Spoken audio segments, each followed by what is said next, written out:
Hello, and Madayao. How come this filter makes me look sleepy all the time?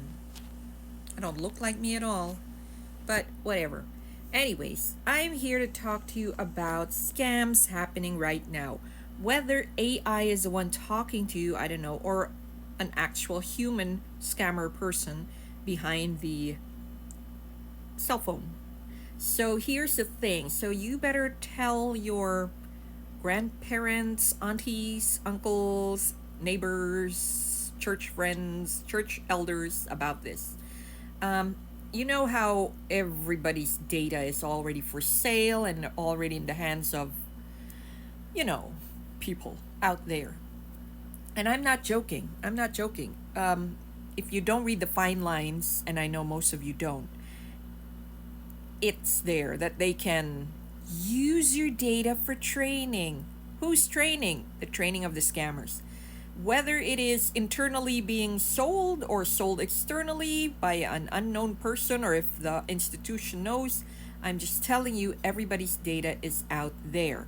It starts like this: somebody will call your cell phone, it's an unknown number. They call you, they sound very professional. Good morning, ma'am. Good morning, sir. This is, and then they'll give you some name. I'm from whichever bank you're from. So they already know which bank you're from. It's your name, and then they will give you the full name, your full name, and even your credit card number, even your birthday. So they know who you are. They know everything about or stuff about you, enough for you to think, oh, they're credible or qualified because, wow, they know all my details from the bank. Right. That's not from the bank. Usually, when the bank calls you, unless it is a call center, the name will be automatic there on your phone, even if you're not friends. It's really like that. If it's just some random number, please be wary.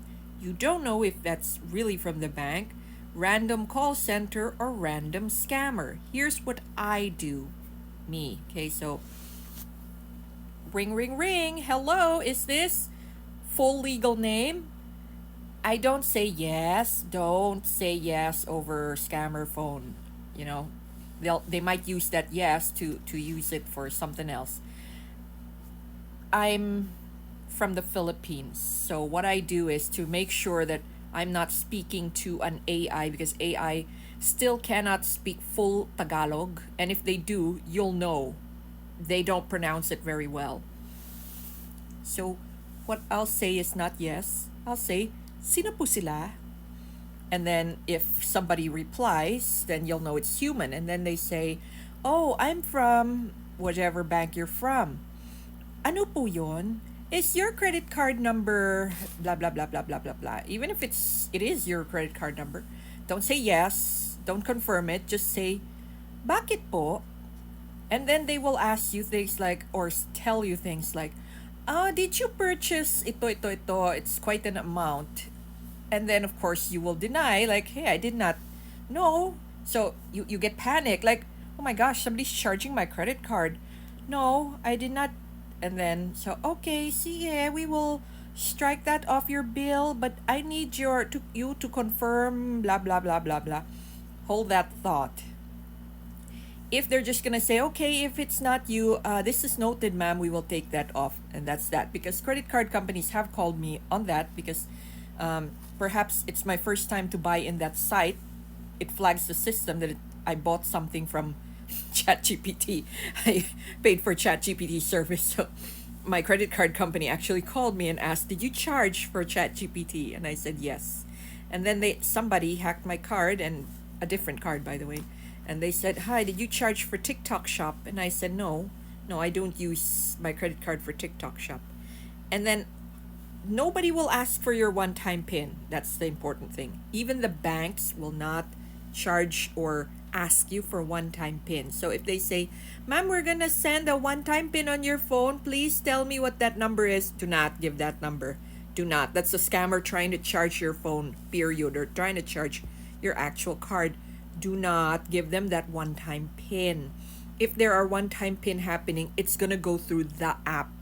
It always goes through an app, your app. If it's not your app, if it's their app, it's not going to work that way. The one time pin will be sent to you for your use, not the bank's use. So please do not give the one-time pin. That's the important thing. And if their questions are a little too personal, don't answer either. So this one's really from the bank, because while I was in the bank did tell me, "Hi, somebody will call you later for, because we haven't seen you since before COVID. We just want to touch base and update your stuff." And like, "I don't have time right now. Okay, call me later." And then they did call, and, "Hi, I'm from this branch of your bank of this, and can I just ask you this?"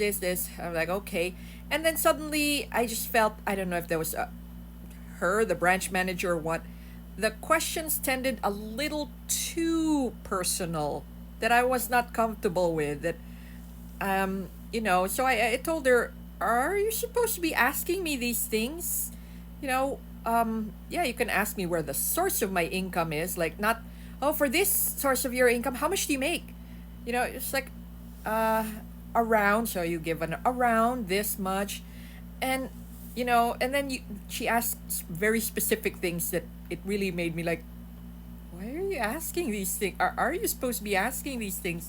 These are, from business questions to very personal, private life questions, like who's in my family, who's giving me money, who I'm giving money to." It's like, what do you care? There's so many things, I give my mom, my grandma money. What do you care? It's not even a big amount. It's like, "Oh, we're just trying to, like, ascertain where your money goes to and where your money comes from." Like, I'm not, I really, on the phone, I really told her, I said, "Miss, I'm really not comfortable with some of these questions that you're asking. They're not standard bank questions anymore. They're a little personal."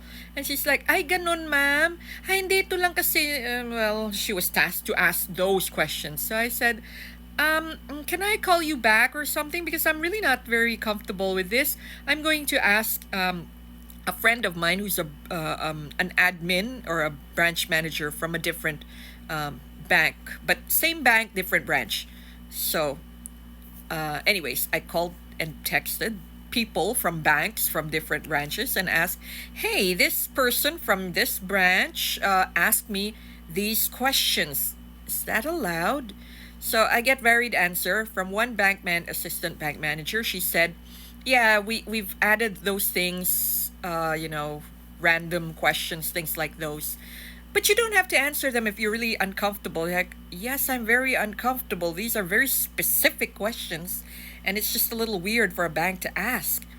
And then another from Manila, and she said, "No, those are highly, highly personal questions. We would never ask you things like that, even if that is the bank and because they tell you that, we'll call you later." Okay, don't answer it. That's what she said. Do not answer it. So if you are very uncomfortable and they really insist on getting that answer, what you do is you go to a branch, your branch or the nearest branch, and tell them you will talk to them there in front of the branch manager there.